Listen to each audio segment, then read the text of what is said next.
Today, we're here to make public the laboratory test results, the scientific conclusions, the chain of evidence that, without a doubt, is one of the most extraordinary discoveries of our time.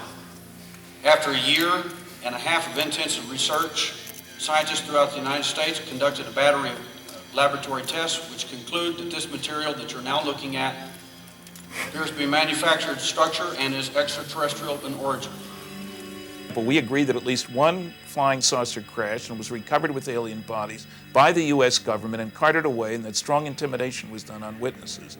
The planet Earth and the human race have apparently been under some kind of an ongoing long-term study, survey, or evaluation by several, and that's important to remember, several high-tech, off-planet extraterrestrial civilizations. And then I realized what this thing was.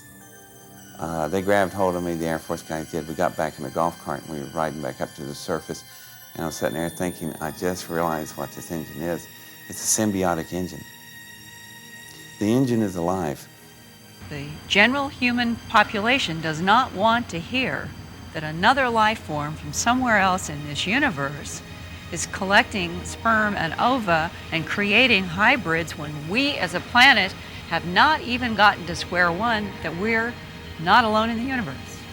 For myself, there is absolutely no doubt this planet was visited by beings from outer space long, long time ago, and our young human race was influenced by it.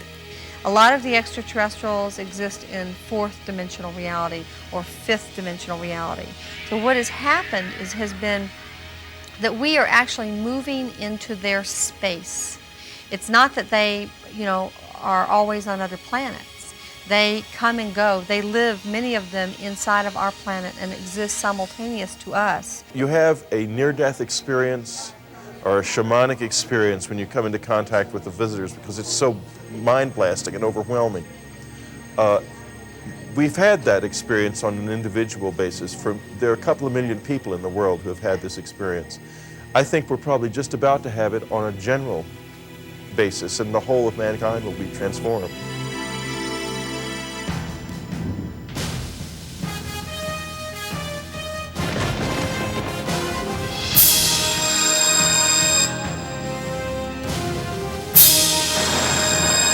Roswell, the UFO Uncoverup.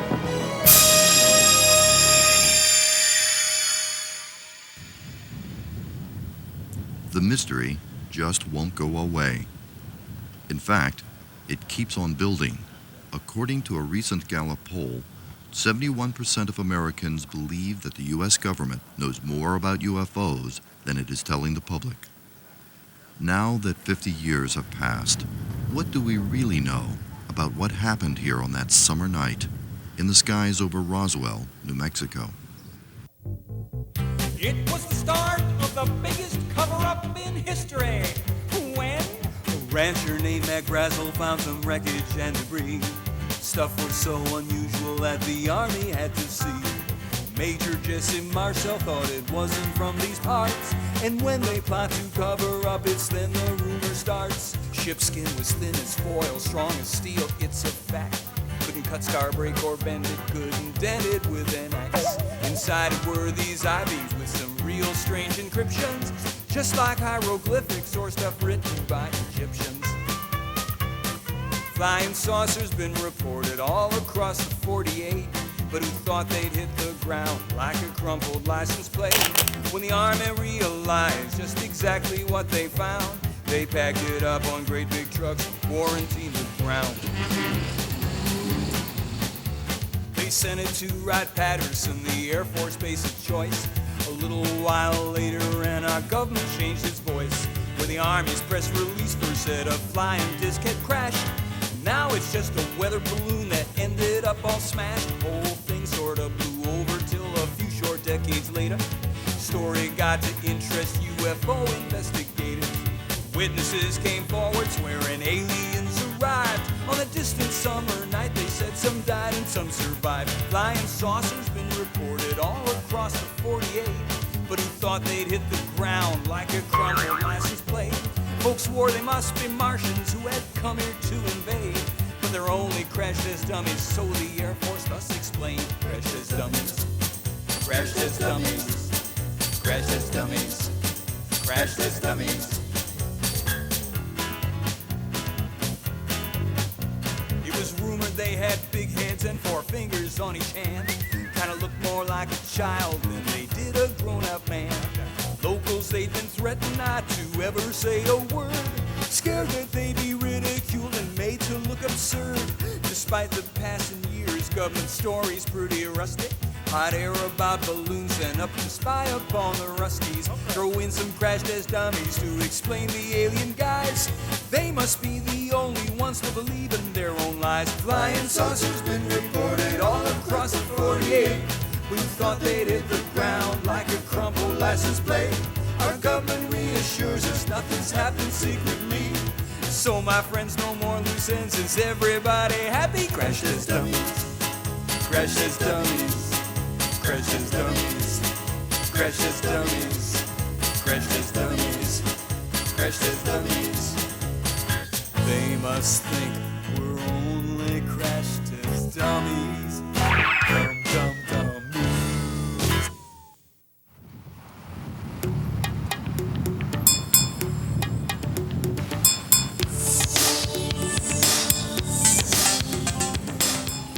Despite the Air Force's preemptive strike, over 25,000 people made the pilgrimage to Roswell for the 4th of July week-long festivities.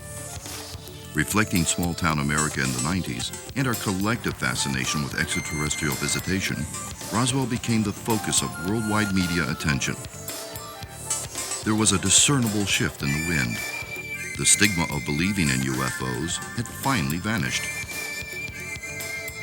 Now it was not only tolerated, it was cool and fun.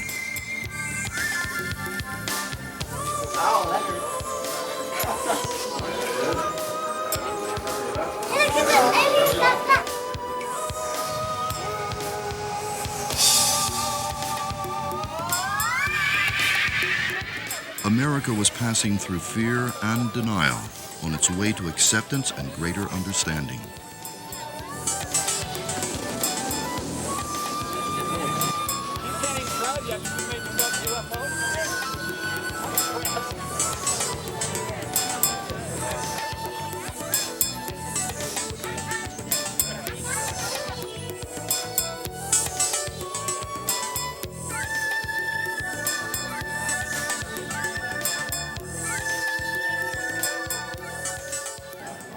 Returning to Roswell for the 50th anniversary celebration were the main UFO investigators who uncovered the case in the 80s.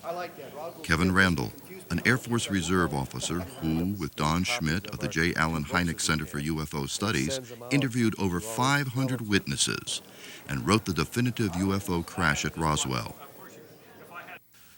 Nuclear physicist Stanton T. Friedman, author of Crash at Corona and Top Secret Magic, was pivotal in first exposing the incident to the public. I was at a television station in Baton Rouge, Louisiana in 1978. A reporter was late. The station manager was entertaining me, giving me coffee, a little embarrassed because he knew I had a busy day. I was speaking that evening at Louisiana State University. Out of the blue, he says, gee, you know, the guy you ought to talk to is Jesse Marcel. Who's he? Oh, well, he handled pieces of the wreckage of one of those saucers you're interested in when he was in the military. That got my attention, to say the least. Lives over in Houma, Louisiana. We're old ham radio buddies. Well, the reporter shows up. Only time in my life I've been really glad somebody was late. And the next day I called Jesse from the airport. He told me a story, but he didn't have an exact date. And it was in evening papers from Chicago West. It gave us names. It gave us places, what you might describe as an overview of the story. It kept growing during the day, so different articles had different things. You know, you had headlines like this. This is the Chicago Daily News. Here's the Spokane Chronicle. Army declares flying disc found. My favorite is this one, which explains the dilemma we're in. Army finds flying saucer. General believes it is radar weather gadget. The cover story was already in late that same day. In the ensuing years, hundreds of witnesses, From relatives of deceased townspeople to retired Army colonels have come forth to verify that what crashed at Roswell was no balloon. Roswell has always been a challenge because so little information was there. I knew about this incident, not near as much as I know now, but I knew of this incident from credible sources before there was ever any books written on it. You know, I knew there was something to this. This is something that my own father told me that he believed happened, and it wasn't a balloon, maybe military, but it wasn't a balloon, it was a lie. Colonel Edwin Easley, who was the provost marshal at Roswell in 1947, and for years telling us that he was still sworn to secrecy, he couldn't talk about this. And then just weeks before his passing from stomach cancer at Parkland Hospital in Dallas, and in the presence of Dr. Harold Granick and his two daughters and his grandchild, wanting to present him with one final gift, and she walks up to the bed and holds up a copy of our first book to his face, and him turning away and going, "Oh, the creatures." And then for the first time disclosing to his family how he was sworn to secrecy by the president, no less, and that he so regretted never being able to share this with his family.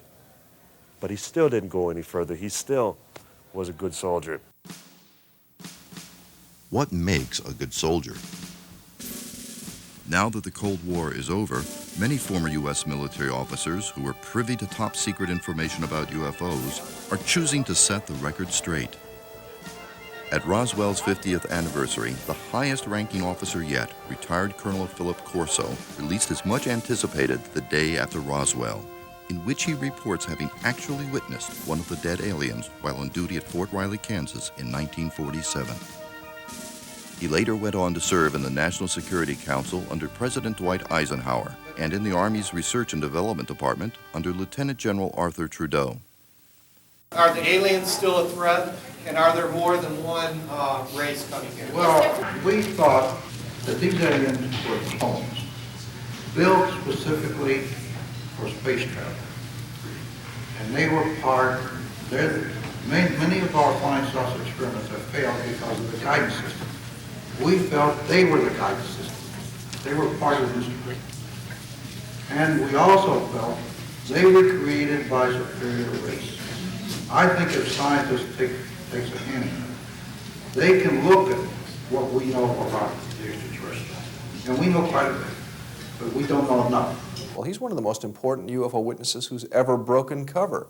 We can't say for certain, I can't say for certain whether everything he says is true, but I can say that he's got a heck of a pedigree, and that it would be hard to imagine that he's just an outright liar at the end of his life when he's done so many other good things and has such a strong military background. So this is a man who says the Roswell incident is absolutely real. He saw the bodies, he saw the wreckage. He says the military has been dealing with the alien presence for years. The cover-up is real. It should end now. These are the things he's saying in this book. It's extraordinary. While at the Foreign Technology Desk at the Pentagon, Corso's secret mission was to feed American defense contractors like Bell Labs, IBM, Hughes Aircraft, and General Electric with alien components, which were then back-engineered into advanced weaponry that would eventually find its way to high-tech commercial applications. These are the lists that he said he personally was involved with General Trudeau getting into this industrial complex. Image intensifiers, which ultimately became night vision. Fiber optics, that was the description of what was inside of those hand-imprinted panels. Super tenacity fibers, this is what became things like Kevlar, according to him. Lasers, molecular alignment metallic alloys, integrated circuits, and micro-miniaturization of logic boards. I think Corso's book, God bless that man for doing this at this point in his life, regardless of the consequences.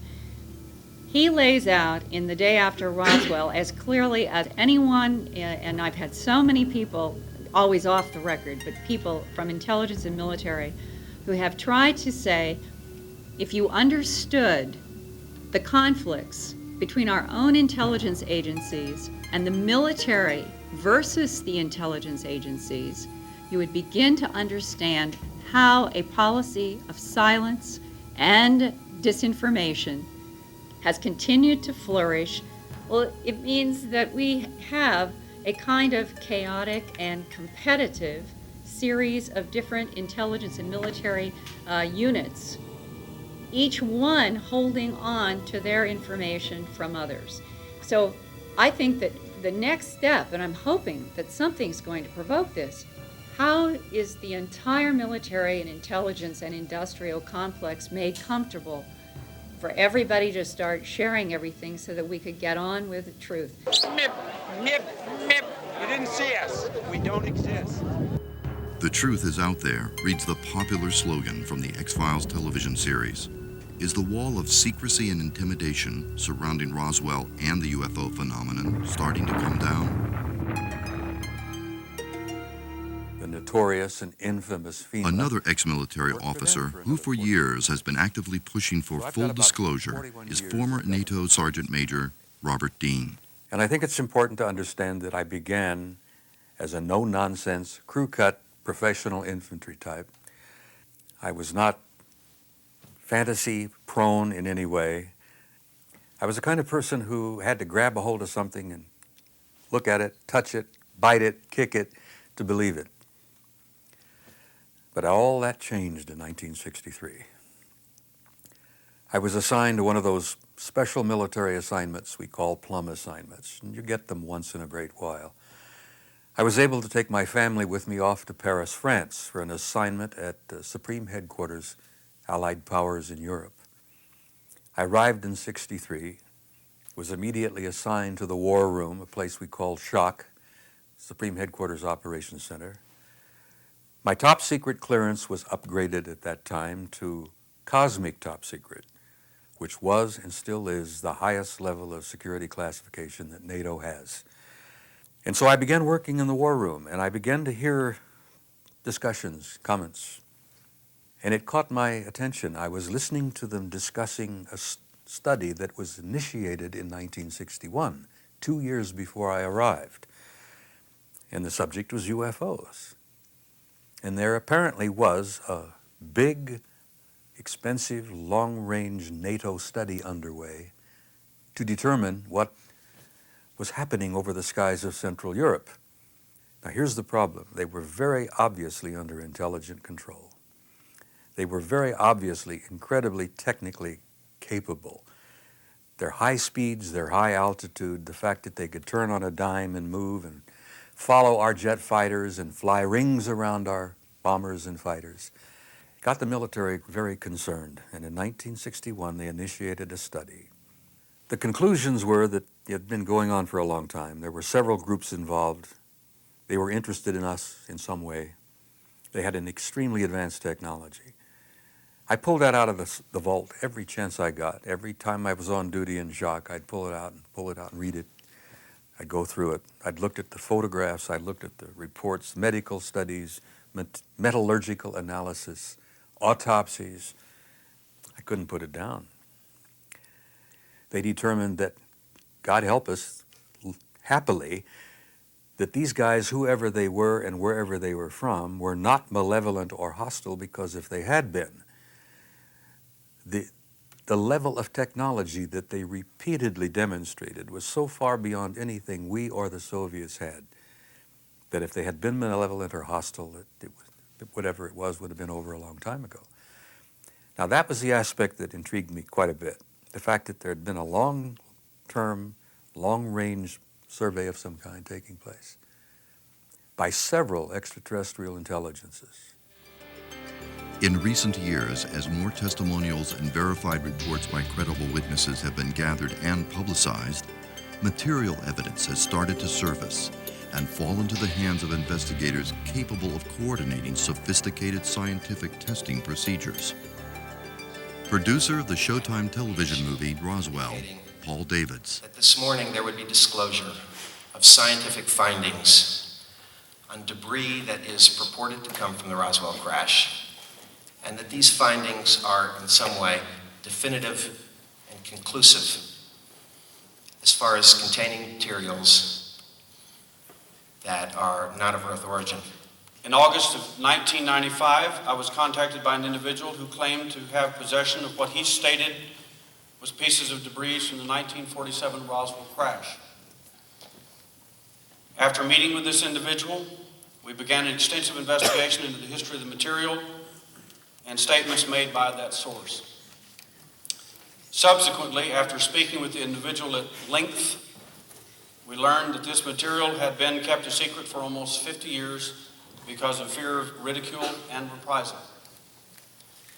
It was not until after we received the preliminary metallurgical test results did we find the source to be credible and the material worthy of further research.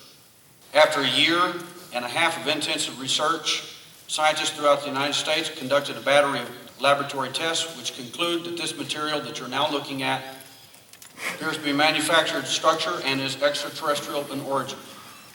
Here to present the laboratory results and to explain the testing procedures is Dr. Russell Vernon Clark. I personally conducted the first set of isotopic abundance tests. ICP-MS is useful for determining the composition and isotopic ratio for an extremely wide variety of elements. In the case of the material that Darrell gave me, I took this tenth of a milligram sample, dissolved it in nitric and hydrofluoric acids. Then this liquid was sprayed into an argon plasma. The plasma causes the atoms to ionize. The ionized atoms are accelerated into a mass spectrometer. The mass spectrometer separates the ions according to their mass, and then they're detected. You are, in effect, counting the numbers of the atomic nuclei that correspond to a specific isotope. By measuring the isotopic ratios of the artifact's trace elements, nickel, silver, zinc, and germanium, as well as the main element silicon, Vernon Clark and other scientists working independently in similar test laboratories found striking variations never before encountered in naturally occurring Earth elements. So striking, in fact, that they could not even originate from another planet in our solar system. Therefore, it should be considered that this material is both manufactured and extraterrestrial in origin. Okay, please keep in mind that despite the lengthy discussion and technical scientific descriptions, these are extremely precise laboratory results. In the cases of ICP-MS and SIMS, we are essentially looking inside the atom at the nuclei and weighing its contents. What goes up must come down, no matter how advanced it may be. Several ex-military sources have claimed that the Roswell incident is only one of many UFO crash retrieval events that have occurred since World War II. Whether initially shipped off to Wright-Patterson, Edwards, or Langley, many of these downed saucers allegedly found their way to the ultra-top secret test facility in Nevada, known as Area 51. Here, where Bob Lazar claims to have attempted to back-engineer alien propulsion systems, fantastic stories continue to bubble to the surface. After 25 years of silence, David Adair, now a space technology transfer consultant, has come forward with his amazing experience during the summer of 1971. I was 13 years old when I built my first rocket, and it left the backyard at about 3,500 miles an hour. I was able to build it out of a construction machine shop that my father owned when he used to work for the mechanics and racing enterprises, and we had plenty of equipment and tools that allow such manufacturing to be done. The rockets kept getting bigger, faster, till finally I was able to get funded by a federal grant by a congressman named John Ashbrook. And with that help, I was able to go ahead and complete a larger rocket with an entirely new type of engine, which was a fusion containment engine. In simple essence, it's able to create a magnetic field capable of holding a thermal fusion reaction inside, like a chunk of the sun contained in a magnetic bottle. And when you tap that power, it allows you to have tremendous thrust, which is what makes the rocket go forward. So once the engine was and the rocket was completed, we obviously couldn't launch it where I was launching smaller rockets, which were out in cow fields in Ohio. So we had to go to White Sands, New Mexico, and that was arranged by the congressman and a consultant at the time who was a retired general named Curtis LeMay. They instructed me to send a rocket down 656 miles northwest of there to a precise set of coordinates that they gave me. And I asked them, why are we landing in a dry lake bed in Nevada? And they said, just drop it there. And I said, I can do that. So we fired the rocket, and it was a really success as far as engines go.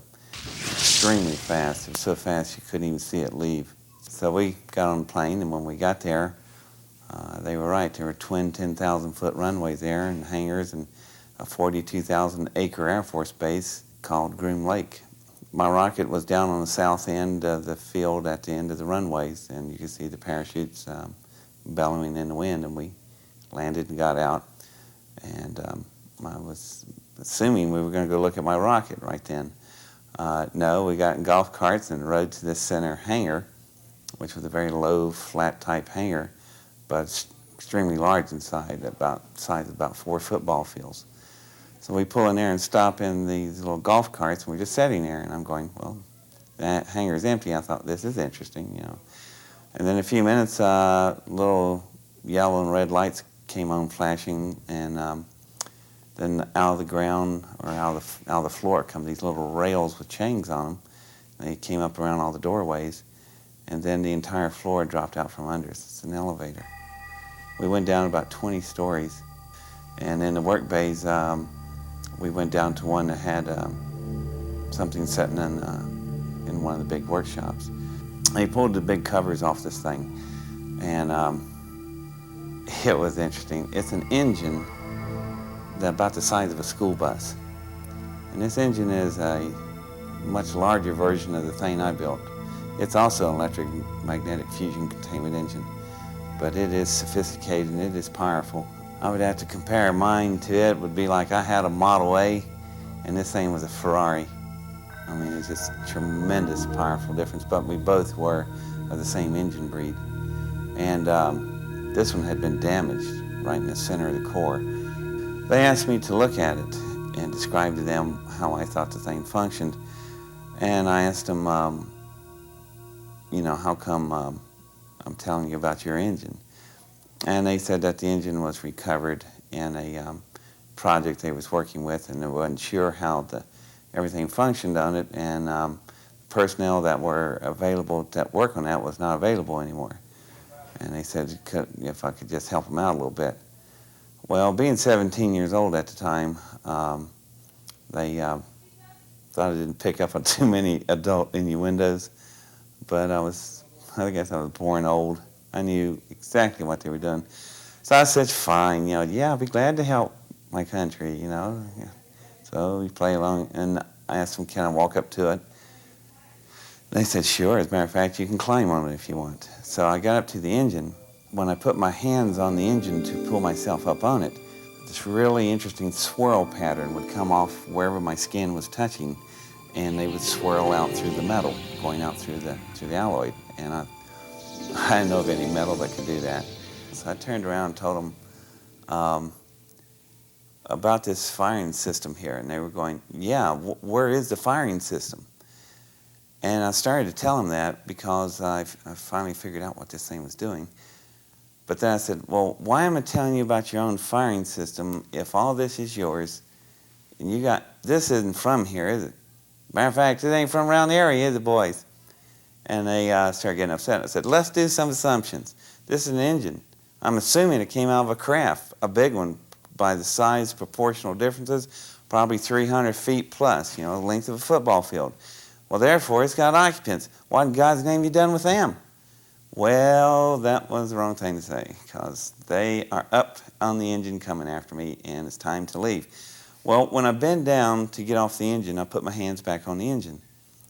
Something interesting. Instead of the nice smooth wave lines, they would now look like small tornadoes coming off all my fingertips, moving through the metal.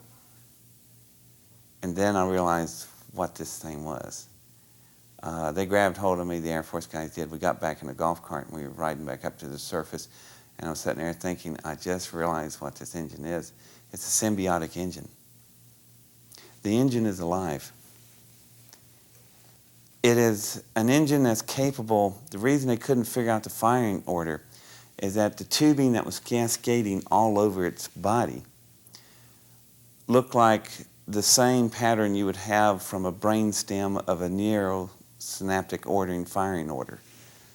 So what's happening is when the pilots sit down in their seats, their thought waves drive the engine. Adair isn't the first nor the only person whose claims of living organic alien technology have started to filter out of the secret military aerospace black operations. William McDonald worked with Tester's company to design an authentic model based on the recovered Roswell craft. In 1993, I was hired as the concept designer to the movie Roswell, and after completing that assignment, I decided to find out what the real spacecraft and the real bodies looked like, having nothing to do with the film. My research took me into a 4-year journey of interviewing military officers and other researchers who supplied with me the data that I needed to do full forensic composites of what the flight crew and the spacecraft looked like that crashed at Roswell on July 4th, 1947 at 11 o'clock in the evening. Much to my surprise, it was not a disc. It was a winged vehicle, a wave rider, one of those lifting body, transatmospheric, high-speed recon type of vehicles. It was amazing what we came up with. It was extremely unique. We found out many years later that everybody, including Ben Rich, knew that this vehicle had been the design Rosetta Stone, the holy grail of aerospace designs.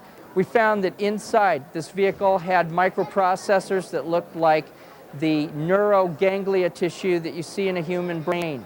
The entire vehicle was found to have biomorphic characteristics, those being called biomimetic or biomimicry. This vehicle, when by itself, exhibited artificial intelligence, but when you plugged all 7 flight crew members into all 7 flight crew stations, you had an interface between their physical bodies and the neurological structure of the spacecraft, which was exotic metal and non-organic components, mostly crystalline metals in exotic mixtures. That way, the vehicle became, in essence, akin to a living being with multiple brain nodes. Are some UFOs our own military's back-engineered experimental craft? Was the Strategic Defense Initiative, Star Wars, part of a concerted effort to level the playing field by deploying a space-based shield to track and shoot down UFOs? If so, does this imply, as Corso and others have claimed, that the nations of Earth, led by the United States, have been engaged in a covert war against one or more extraterrestrial civilizations? As phenomenal as this may seem, billions of dollars continue to be funneled into black-budgeted programs to develop exotic weapons and defensive systems, which on face value are light years beyond what would be necessary to ward off any terrestrial threat, communist or otherwise. Strong evidence of the U.S. military's success in replicating alien technology has begun to leak out from the Air Force's highest security installations. This tape, which was smuggled out of the Nellis Air Force Test Range in late 1994, it's on U.S. government tracking cameras and U.S. government radar units. Throughout the range, which is a bombing range, they have different sites with a remote control camera and a radar unit. These sites are controlled by civilian contract workers who are not classified. So when black budgeted crafts are flying on the range, these sites are all shut down.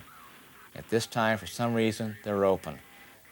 And we have an object starting at S13 that these people are unable to identify. 18 degrees, 18.6 degrees elevation, 10.8 degrees or kilometers range. We're going to put a launch up on it anyway and see what happens. It seems to be hovering there. We'll call this a kill on this unknown aircraft.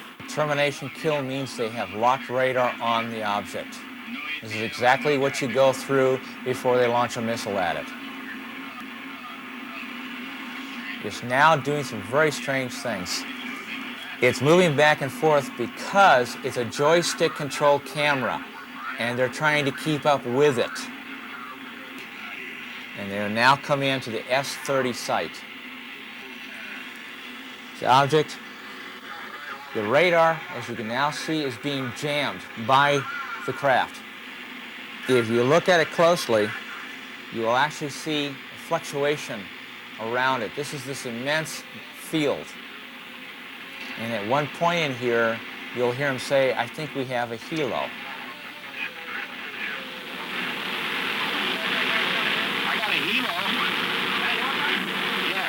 Well, this is no helo you've ever seen in your life.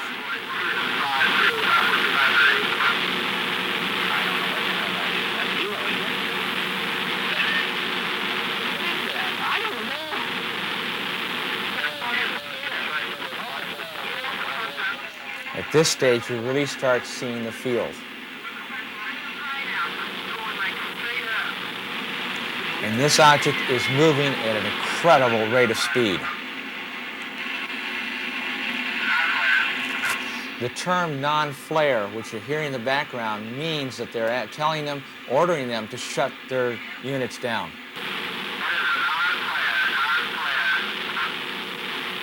This is all United States technology.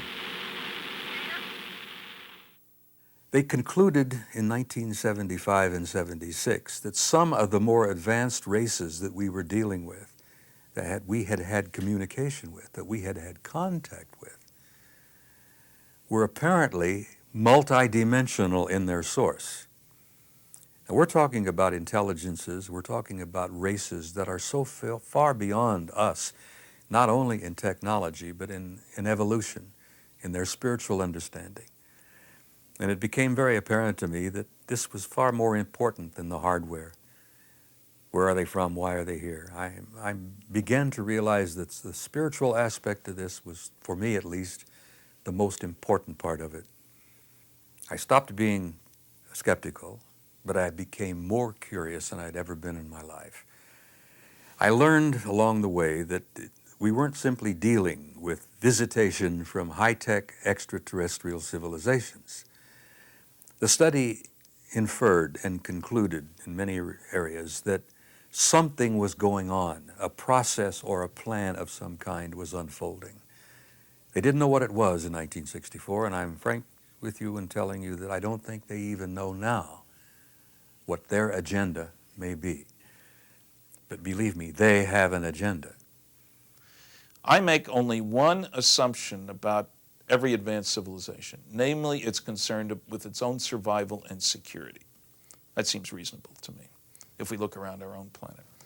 That being the case, you have to keep tabs on the primitives in the neighborhood, but only close tabs on those primitives who show signs of being able to bother you. At the end of World War II, there were 3 signs to any horrified visitor who noted that we killed 50 million of our own kind, destroyed 1,700 cities, not a very nice society. But there were 3 signs that soon would be taking our brand of friendship, hostility, out. Nuclear weapons, powerful V-2 rockets, and powerful radar, a new method of producing radio waves and all that sort of stuff. You put them all together, they say within 100 years, which isn't very long on a cosmic timescale, Earthlings would be moving out.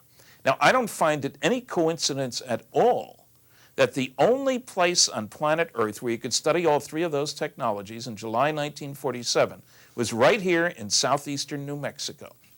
Different alien civilizations most likely have competing agendas, not unlike the bickering nations on planet Earth. Yet not one of them has blatantly announced themselves to the planet at large with irrefutable proof of their existence. Frustrating to say the least for the media reporters and UFO investigators. Because of this, debunkers are legitimized, and the government's deniability is maintained to this day, despite what many are beginning to perceive is an ongoing gradual indoctrination process designed to prepare mankind for the inevitable day of official recognition and the sudden shock of first contact. I cannot decide to my own satisfaction whether there is any orchestrated effort or agenda toward lessening that cover-up. But it does seem as if the people of America are being prepared. Again, whether by accident or design, I cannot be sure. But I think that we have come from a time only a decade or 2 ago when The idea, for example, of alien abduction was so outrageous, it was appalling and terrifying, to where a lot of people more or less take it for granted and try to see the, the silver lining. Oh, that's going to happen. It does, it happens to me, it happens to my wife, whatever. That's an enormous change. Have the aliens helped to create that? Well, I think they have. They must have.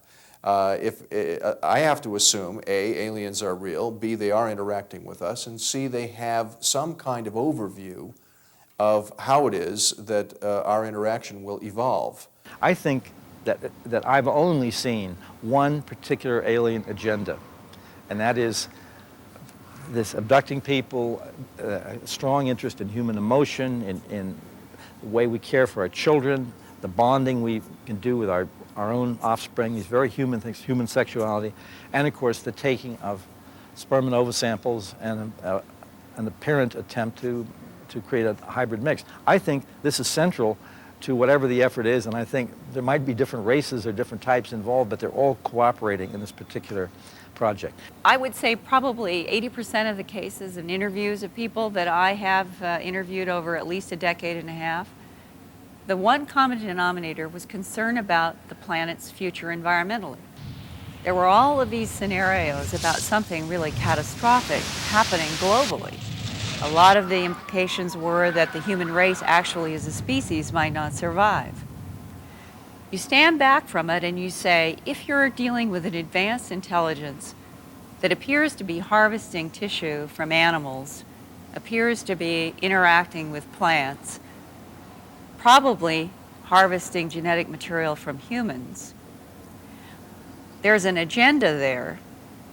And when the abductions themselves, when the abductees themselves say that their impression is that the non-human intelligence has a survival issue, and that there is some symbiotic relationship between whatever this advanced intelligence is and our own planet, and what they are harvesting as genetic material, it raises some major questions.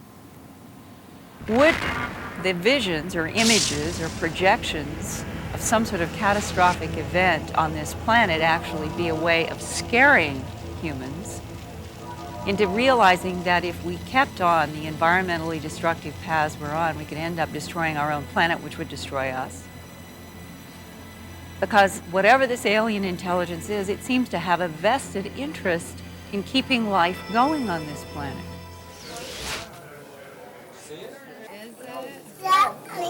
And the alien's dead. Right? He's dead, yeah. His eyes are kind of open, Mom. Look. Here we are in Roswell, which many people think of as the beginning of the UFO phenomenon. Well, the UFO phenomenon has been going on for a long, long time, probably centuries. In fact, when you begin to look back in medieval history, we find representations of things that look surprisingly like discs and spaceships woven into 12th century tapestries, 14th century frescoes. In Yugoslavia, for example, there's literally something that looks surprisingly like a spaceship with a little man in it that's chasing another little man who's looking back over his shoulder in another spaceship capsule. Looks just like rocket ships. That's just really in our recent historical past. When we begin to go back even further, we discover that some of the legends that have been passed down to us about the Greek gods and the Norse gods, and there have been gods in almost every single civilization, and they're surprisingly similar. That's one of the things that's most interesting about them. God, Kukulkan, Quetzalcoatl, Viracocha, the other old Maya gods, the Inca gods, the gods from the Hopi Indians, the so-called Kachinas, the teachers from heaven, the gods in ancient Egypt. I think these were all the same beings. Maybe the different people around the earth didn't even saw them.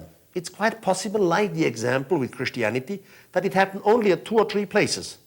And then the talking started. Oh, it was a great time. They descended from the sky. And now the people start to make their sculpture and their artifacts and so on. many of them that are overseeing our planet now, have interacted with it historically in some very large and some small ways. They've influenced our religions. They have probably directly inspired many of the mystical or paranormal encounters that holy men like Muhammad and Moses and many of these biblical prophets have had in the past. You know, the Ezekiel chariots of fire.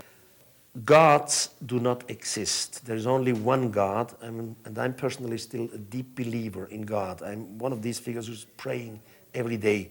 But in antiquity, thousands of years ago, extraterrestrials visited this planet. Our forefathers then did not understood what was going on. They knew nothing about space technology or technology in our sense. So they believed that these beings are the gods. Naturally, there are no gods, but it was a misunderstanding. So they believed these must be the gods. So it was handed down in the religions, in the traditional textbooks, and so on. I even take one step further. I'm absolutely convinced that these extraterrestrials created human intelligence by a deliberate mutation. When you look at the anthropological and archaeological table, we literally see that as we've gone along from Australopithecus to Java man to Homo erectus and then to Cro-Magnon, that there is a leap directly from Cro-Magnon into Homo sapiens sapien, which is what we are now, that only entailed a 100-year span, which in anthropological terms is impossible. We have extraterrestrial genes in us, and after a certain time, the program is decoded and opens into the brain. We now have started a sort of cosmic consciousness. We realize that we are not alone. Until now, we have a very egocentric believing. We believe that we are unique in the universe. Something like us never exists. We look down at the navel. We are the greatest, whatever. So now we start to change this position. We start to open our consciousness through the universe, and I believe this is because of the extraterrestrial genes which are in us. And I find myself agreeing with von Dadink that it's been going on for at least 400,000 years.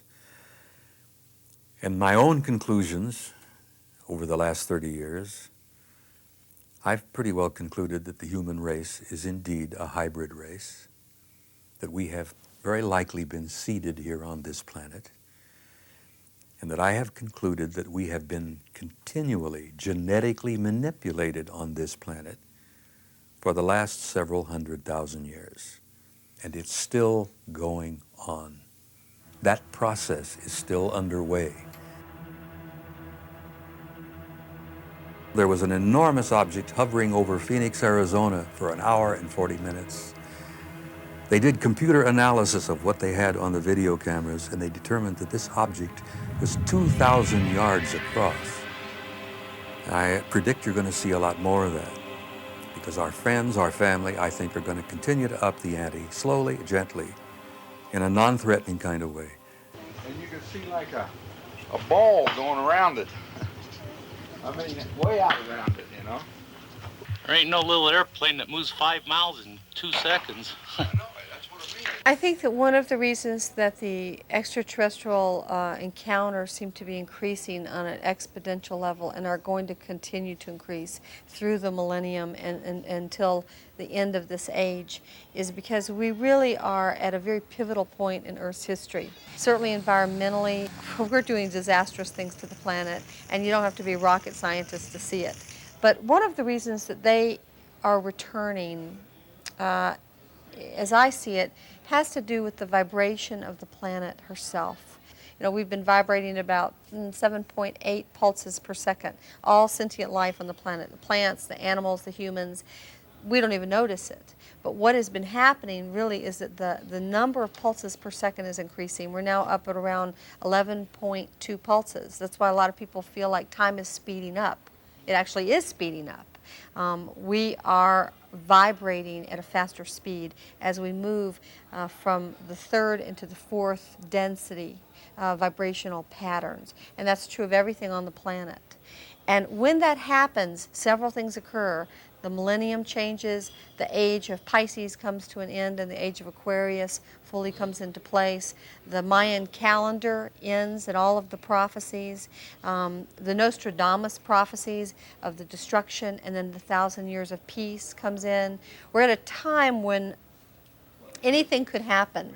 It's a very exciting time to be alive on the planet. We're going to reach a point within just a few years where there are major changes and major new inventions and enormous changes in the weather and in society and in the way people live and think about each other almost on a daily basis. Now, for a long time, the Christians have been teaching the 4 horsemen of the apocalypse. You know, famine, war, pestilence, whatever. And oh my, we're doomed. It's the end of the world. The Greek word apocalypse simply means the uncovering, the disclosure, and the revealing. And I say to people, I says, you're smack dab in the middle of the apocalypse right now. Because the 4 horsemen have been writing for the last 5,000 years. There isn't a time in history where we haven't had famine and wars and pestilence and such. So I'm not terribly worried about the apocalypse. I know that I'm living through it, and I'm excited about it. I'm going through, and you're going through, and everyone out there is experiencing the uncovering, the disclosure, and the revealing. I can tell you from what little I know about the small transformation that I have experienced, on the other side of this is a new kind of peace, a new kind of love for your fellow man, an understanding of what compassion really means, all kinds of extraordinary psychic abilities, a different type of health and a different way of relating to the physical world and your body's place in it. It's a whole different way of living.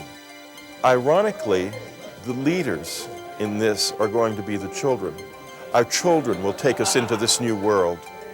We will follow them into it.